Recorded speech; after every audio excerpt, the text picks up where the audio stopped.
Right. Welcome to the Kriya Yoga Alliance Sunday service. It's good to see all of you. Next week, Pascal will be leading. And so let's go ahead and get started. We'll just begin with one Om.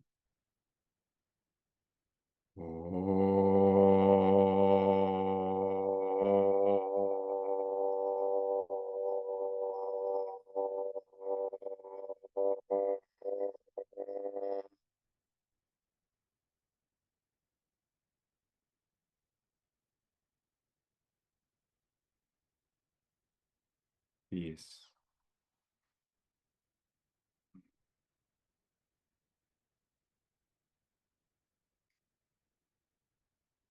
Paramahansa Yogananda, and when the last meeting he had with Mr. Roy Eugene Davis, he gave him the advice to not be disturbed by what others do or don't do.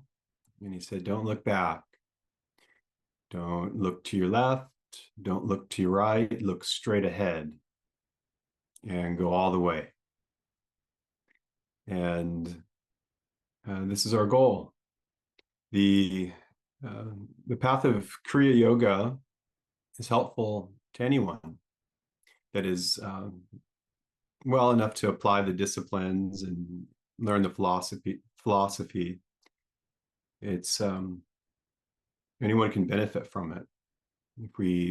If any balanced person, what I mean by that is they're not dealing with some deeper mental or psychological disturbances. But even then, yoga can be helpful if done in a very gentle way. But Kriya Yoga, no matter who you are or what your goal is with yoga, it can substantially benefit the person. It just makes life better. It just makes life better. Yoga is the science of life. It's what yoga, especially in Patanjali's Yoga Sutras, he explains and gives us, it tells you where you are.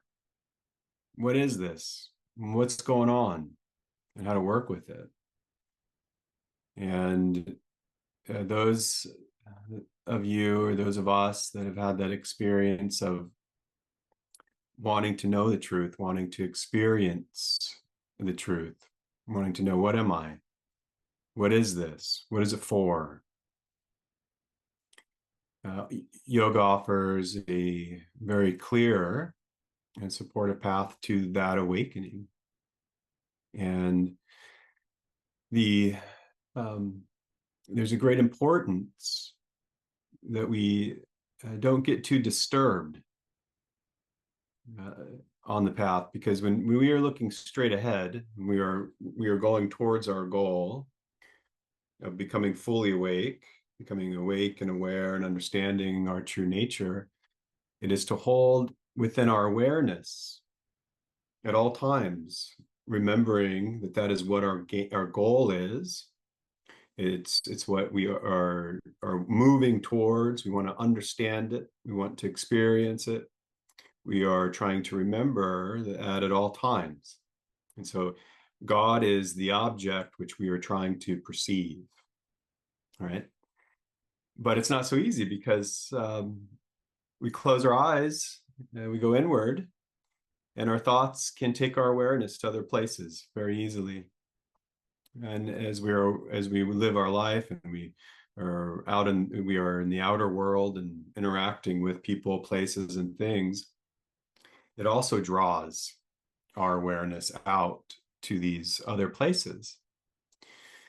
And so the most important thing, or one of the most important things that we all do, is that we meditate. It is really essential. And it's really nice and important to have a special place where you go to sit, a little sanctuary that is just yours, that is just for meditating, for your sadhana practices, just to sit and be there, to be still. So we go to that place, and it's okay if you don't have that. Maybe have it down the road, but it's wonderful to have this unique place that is just for your meditation. And you go there on a regular basis, and you sit down and you relax your nervous system, taking deep breaths. You might do other techniques and different things to get you prepared to meditate. Most important thing is that we are comfortable and that we are settled, that our nervous system is relaxed. And as we relax our nervous system, then we place our awareness and we look up into and hold our awareness in the higher brain centers. And we are just placing our attention and our awareness there, and we're holding it there. But then, as it so often happens, as we're looking and trying to hold that, thoughts come in and pull us away. Thought comes in over here, what am I going to eat for dinner? Thought comes in over here, who's going to win the election? What happened last year? It's like we're being pulled from the left, from the right, from the past. And we're trying to keep our awareness still. And we're trying to stay settled and relaxed. And a lot of these things that pull us away are activating, they stimulate us emotionally. Right? Memories and feelings and all that stuff. We're trying to meditate, and all of a sudden our heart is beating a little bit quicker, right? And our thoughts start to speed up. And so we breathe more, we practice mantra or any other technique, and we just keep bringing it back to that place, holding it there, holding it there. And as we learn to do this in time, as we hold our awareness and attention, we might start to perceive light. We might start to perceive different types of sounds. And as we are perceiving it, we want to hold our attention there. We want to blend our awareness with it just by looking at it. It's what we're perceiving. It's the object of our perception, and we are holding that still, and we're staying calm. And then in time, we blend with it. And this is a helpful experience. And in the beginning, it's the experience is like, oh, I'm me, little Ryan, or my little self, and oh, I'm experiencing being light or sound, or light and sound. And it's this mixed perception of myself and what I'm perceiving, or what you're perceiving. And some people won't see or hear these things, and that's fine. It doesn't. But you are perceiving. Your awareness and attention are directed towards what you're perceiving, and you can still blend your awareness with that, whatever that is. And we have the attitude of beyond this. How do I keep going with this? How do I go into this more? Right? In a gentle kind of way, we're placing our attention and our awareness, and we're blending into it. And in time, that little sense of self, the ego or the ahamkara, the mind, body, personality, the feelings of who I am or who you are, they just shift. They kind of go dormant for a period of time. And then your awareness is that I am light, or I am sound, and maybe I'm light and sound. And that's a good experience to have. Because as we eventually come back into our awareness of ourself, we have this sense of, something other than what we are, right? And this helps loosen up our identification with the little thoughts, the little feelings, the experience. We're just kind of closed into this little self, and we start to have these experiences of being, well, other than. And so as we live our life and go forward, the things that would grab us, disturb us, and take us away are a little bit lessened. And it's really worth the time and effort to sit as long as it takes, to practice the techniques as long as you need to. When the thoughts come in and pull you away, to always bring it back, and to have that real intention and expectation that you're going to blend your awareness with what you are perceiving. And eventually, at some point, it'll just happen that your awareness of what you're perceiving and what you are both completely disappear. And you will experience being what is known as being in like an attributeless state.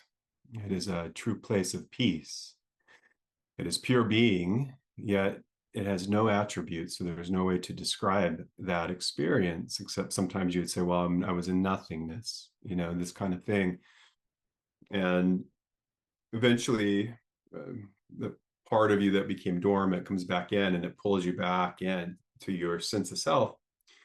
And this is an incredibly freeing experience, is to experience what is beyond all phenomenal experience, everything that is shifting and changing. If we're experiencing light, it might be changing. If we're experiencing sound, it might be changing, just as everything that we perceive in the outer environment. And if we observe our own thoughts and feelings, they're always changing. So there's all this stuff that's always changing. And if we can blend our awareness or let go of the sense of self, again, this just automatically happens, into what is still, what is peaceful, what is completely quiet without attribute, then we are experiencing something that is profound. And this has an extraordinary effect on our nervous system, on our mind, and our little sense of self is changed. Right now, when we are thinking about the goal, it is that we are trying to remove all obstacles that come into our life, come into the field of the mind, that pull us away or block or blur the truth. And so the truth is that we are not a single unit of consciousness. The truth is that we are not separate from what we are perceiving. We are that. And the journey, if we want to call it that, begins with this sense of having a soul, which starts on the causal plane. As the process of cosmic manifestation comes into play, we first experience on a very subtle level being separate, being born into some type of experience that has a beginning and has an end. And in this causal plane, in the causal realm, if we want to call it that, that experience is reflected into the Mahat Buddhi, the cosmic mind. So this feeling of being born or having an experience of being separate places that experience, that image, into the cosmic mind, and it projects out and creates the astral body in the astral planes. And in that experience of the astral body, astral plane that comes from this causal plane, it also has a feeling, a sense of self, a sense of experience, and that is mixed into the mind, and it projects the physical body. And so it's kind of an interesting thing to think about how we think that the physical realm is so real, but it is more subtle. And we can imagine that, where did this come from? Where did this whole process begin? And that the place of pure stillness, pure peace, without attribute, if you can imagine it like a plane, one part of it fell out of balance, if you will. There was an equilibrium, and the force or the guna of tamas shifted and moved, and it became a descending energy. And as it descended, sattva, ascending energy, pushed up. So in all of nature and all of existence, there's these two poles, an ascending and descending energy, force, movement. And as these move, they create a polarity between each other. And in that polarity, it creates a third energy. So we recognize these gunas, sattva, rajas, and tamas, and they as they moved out of this place of peace and balance, they start to interact with one another within, again, the Mahat or the cosmic mind. And all things that can be created, both the creation and experience. So all possibilities of these interactions have, or I should say will and have happened. And so so meditation is important as we hold our awareness, and we are in that place of stillness and quiet, and we are holding our attention and awareness. And outside of meditation, it's the same thing. I know that it's maybe not necessarily easy for everyone, but to read a little bit of truth or listen to the words of truth, to meditate, to pray, it lights you up, right? And you feel full, you feel inspired, and you feel like, all right, I can do this. And you leave the meditation chamber, you leave that peaceful experience, and you go out into life, and there are things that happen in the outer world, just like when you're meditating. What comes in from the left, what comes in from the right, right? And we're trying to keep it back and create that equilibrium. We're trying to stay in the center, directing our attention towards our aim. And we come out of that, we go out into the world, and we want to be awake. We want to be spiritually aware. We want to always be in remembrance of our true self, our true nature, and our aim to be fully awake.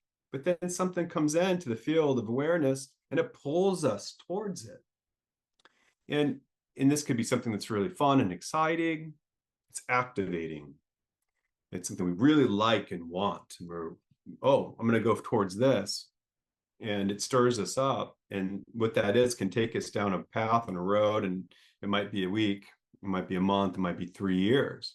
And it's the same thing with things that disturb us, little or big. They come into our life and they cause pain and suffering, and it stirs us up. And then our outer existence is taken away from the center, from the equilibrium, from the equanimity that we want to find within ourselves through meditation, but also keep it going when we are working in the outer world. And when we're looking at Patanjali's Yoga Sutras and the instructions and support and guidance that they give, whenever we become disturbed, and we know it because our peace or our objective to become awake, right, is taken away, and we go, well, why did that happen? Why did I get sucked out from this place, from trying to keep my awareness on the goal of being fully awake, being spiritually awake, seeing God in everything, every person, all things? Something took it away, right? Why did that happen? And we can review the sutras, and there's so much there. But if we look at the yamas, niyamas, these are not commandments, right? A lot of times people say they are ethical codes and morals. They're not that. You could see them as that, but they're really not that. They are prescriptions. They're saying, hey, this is how you want to live. This is how you want to be, so you don't get disturbed. So you're not taken away from that center. You're not chasing things that you like so much, or you're not trying to hold on to things that are always changing, and your inner peace isn't stirred up, and your awareness of your goal of staying centered and God awake and God conscious, or the goal to experience that, something disturbed it and took it away. And so the yamas and niyamas are a prescription of how we live, so that we don't get disturbed. There's all these things are like tentacles, if you will, that can pull us from the path. And again, going back to the beginning, just knowing the truth is good. You read the truth, and it gives you a sense of, it gives you a lot of support. And practicing yoga gives a lot of support, and it just can make your life so much better. But if your goal is to become fully spiritually awake and to stay in it, right? Because it is possible to have self-realization or these incredible oneness consciousness experiences and samadhi, and you might feel like you're living enlightened for a period of time, and then something takes your awareness away, right? You got disturbed because your attachments, because you weren't surrendered, because something happened in the objective phenomenal or the phenomenal world that was connected to something that was within you. As far as your karma, the unconscious or subconscious tendencies that are within us, we got stirred up, and then we allowed ourselves to be taken away from that place of equanimity. So when we're talking and thinking about yoga, we can really think, especially in regards to Patanjali's Yoga Sutras, we can think about it as our goal is to always stay in the middle, to stay in a place where we are not disturbed in one way or another. You know, just like when we are meditating, we practice Anuloma Viloma or Nadi Shodhana. This is often considered a preliminary practice. You know, it's kind of like there's these amazing and magical pranayamas, and they're good. But we do not want to pass by Anuloma Viloma, alternate nostril breathing, right? Because it is balancing the left hemisphere or the right hemisphere and the left hemisphere. And it is balancing the Pingala, which is the solar outer masculine transformative energy of ourself. And it's balancing the soft, feminine, emotional, inner, cool energy of our inner self. And when we practice Nadi Shodhana or Anuloma Viloma, alternate nostril breathing, it brings both of these into balance. And it helps the mind not be as active in one way or the other. It kind of brings it into a equanimity or an equal place. And so we want to find that middle path before we meditate so that we can allow that energy through the radiant path, through the Sushumna, to move up through the chakras, and we can bring it up and experience what it is to have our awareness in the higher centers. And so the middle path, we can see it in so many different ways. But we find that equanimity, we find that equal mind state, and we go out of meditation into the world, and we do everything we can to keep it there. And it's okay.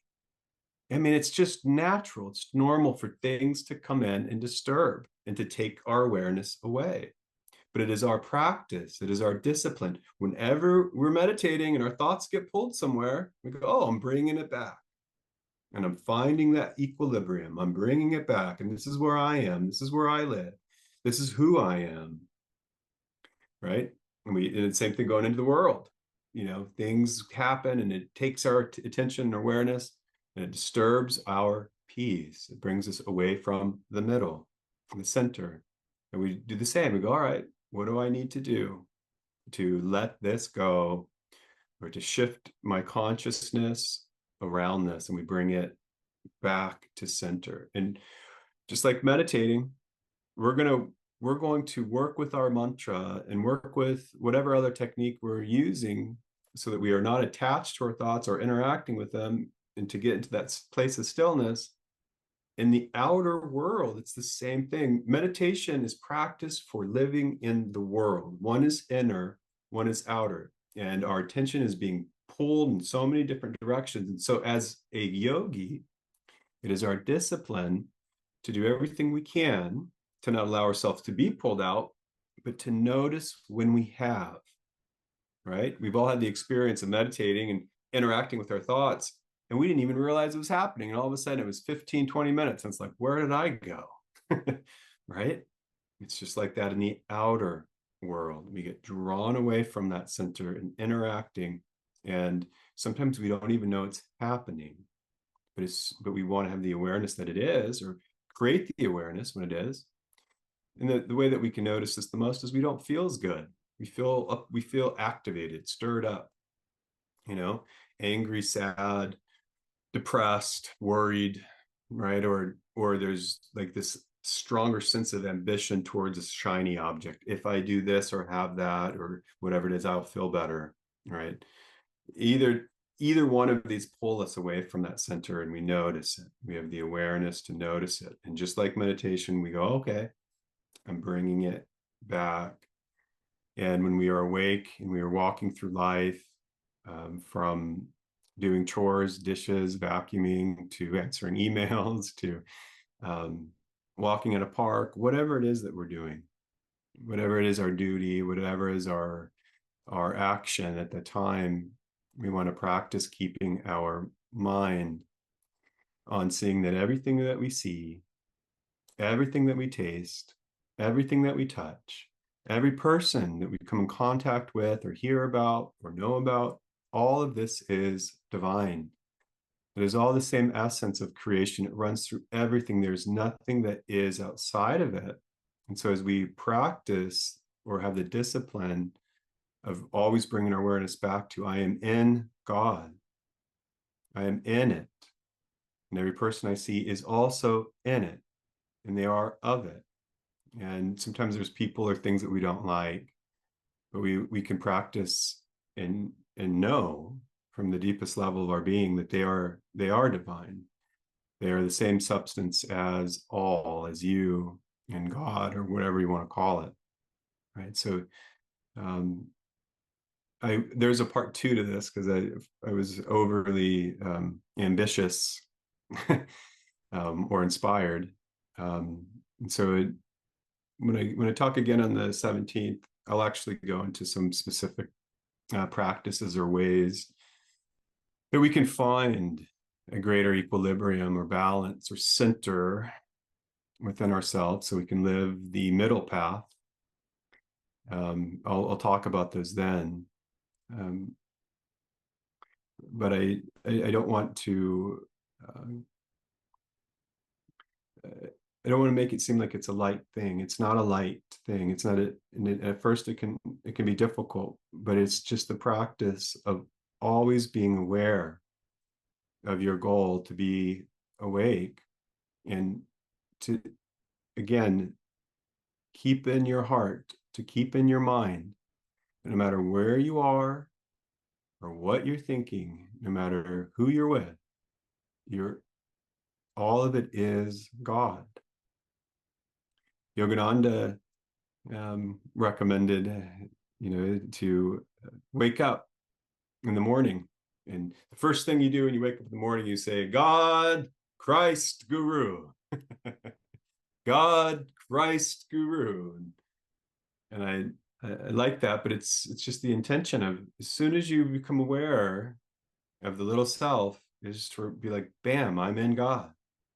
And it is my goal to know it, to experience it. Right? First thing when you wake up, first thing or the last thing you do before you fall asleep, it is this constant practice of remembering and noticing when we get taken away from it and bringing it back, just like we're meditating and something comes in from the left, something comes in from the right, thought from the past pulls us away. We bring it right back to perceive and blend with, or to know what it is that we are perceiving, right? To look straight ahead towards that goal and to continue on in that way. All right. I think I left some stuff out, but it wasn't important. All right. Let's go ahead and meditate together.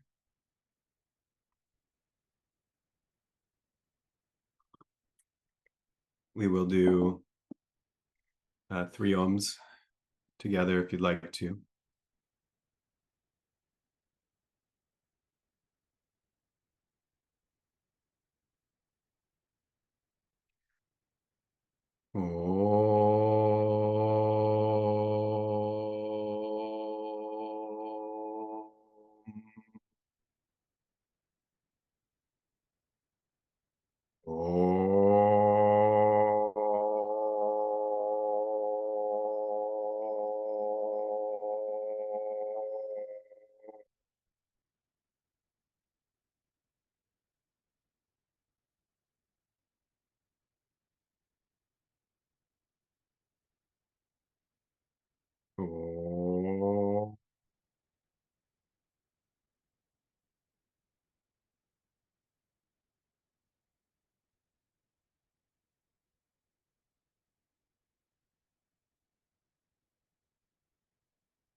Peace.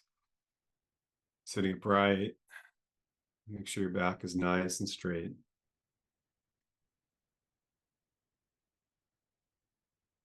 Let's begin by taking a very slow, deep breath in through our nose. And as we do so, we want to just fill the lungs all the way full until they are completely expanded. Breathing in.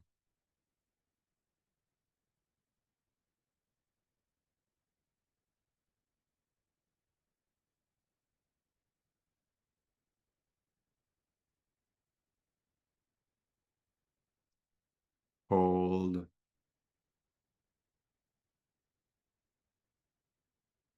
And gently and slowly exhale through your mouth.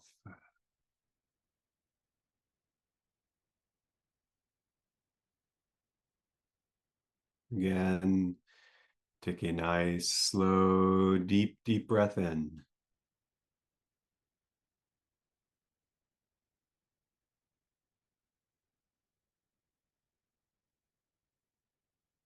Hold.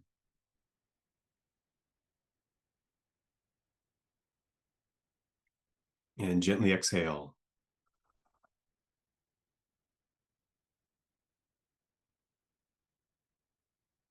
All right, let's do one more time. And take the slowest, deepest breath that's right for you. Fill your lungs all the way up.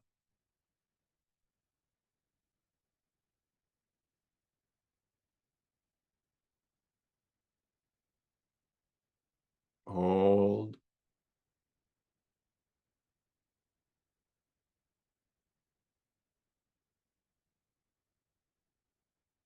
And slowly release.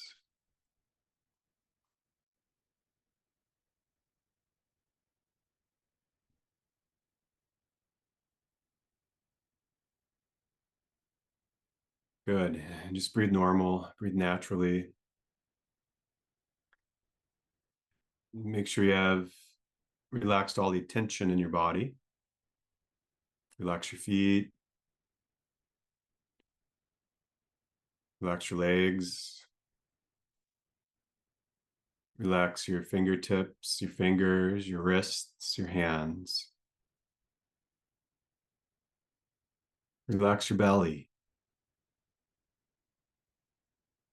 Relax your shoulders, your shoulder blades. Release and relax your jaw. Soften your eyes. Relax your ears and your forehead. Relax your scalp.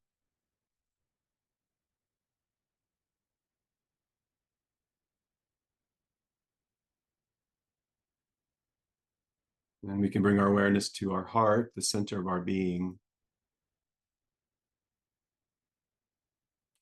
And we can open or be open. We want to open our being to the universe, to God.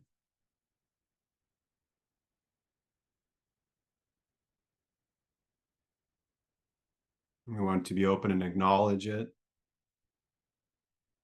as all things, all people, all plants, everything. We open our heart and our being to God and we acknowledge it.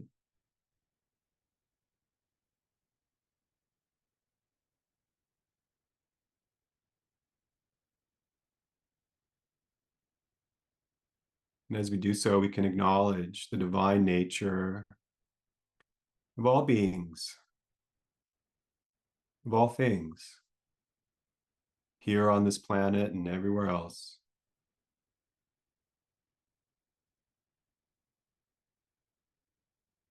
And with gratitude,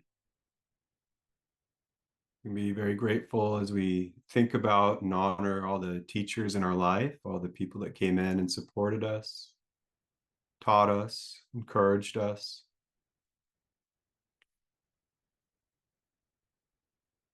We can especially acknowledge the teachers of our Kriya Yoga tradition. We can acknowledge Mahavatar Babaji, Lahiri Mahashaya, Swami Sri Yukteswar,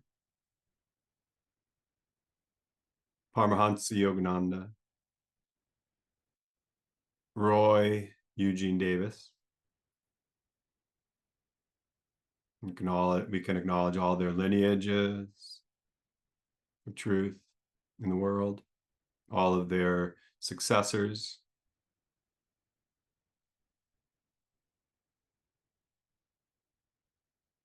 And lastly, we can remind ourselves before we meditate that our intention of meditating and living is to have our awareness restored to its natural, pure state.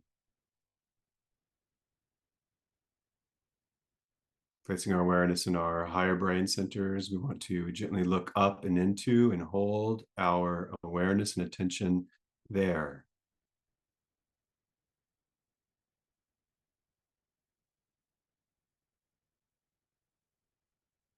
And use any technique you need to, focusing on the breath as it enters the nose, or using mantra, repeating the sound so inwardly as you breathe in, repeating the sound hum inwardly as you breathe out, allowing your awareness to focus in on the sound and vibration of the mantra, naturally breathing. So as you breathe in, as you breathe out, allow your mind to focus on that as you keep your awareness and your attention still. And we do this until we don't need to. We can just let it go and just be in that place. Let's practice this together.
If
you find your mind drifting, it's okay to open your eyes and start over. Bring your awareness back to your technique, focusing in on the breath or the mantra.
we can extend the radiance of our being with goodwill, compassion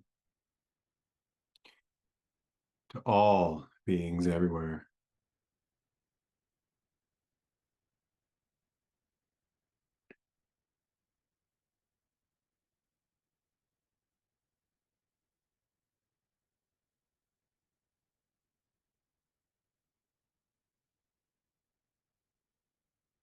Full of bliss, bestowing joy, transcendent, essence of wisdom, untouched by duality, clear as the taintless sky, the utterer of Thou art that, the one, eternal, pure, immovable, the omnipresent witness, free from nature's three qualities, beyond the reach of thought, my divine preceptor, I bow to thee.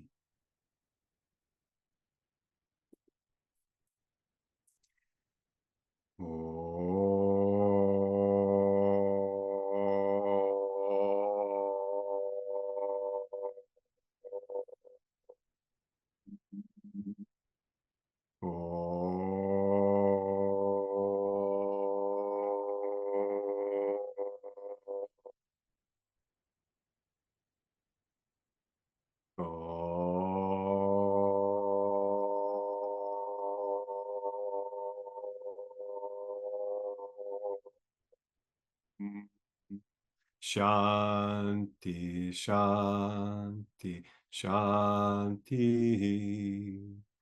Om, peace, peace, peace. Have a great day, everyone. Thanks for being here. Good to see some of your faces. Hope you have a nice daylight savings. For those of you that are, those of you that it affects. It was nice today. I felt like I had a whole extra hour to figure out what I was going to say. All right. Bye.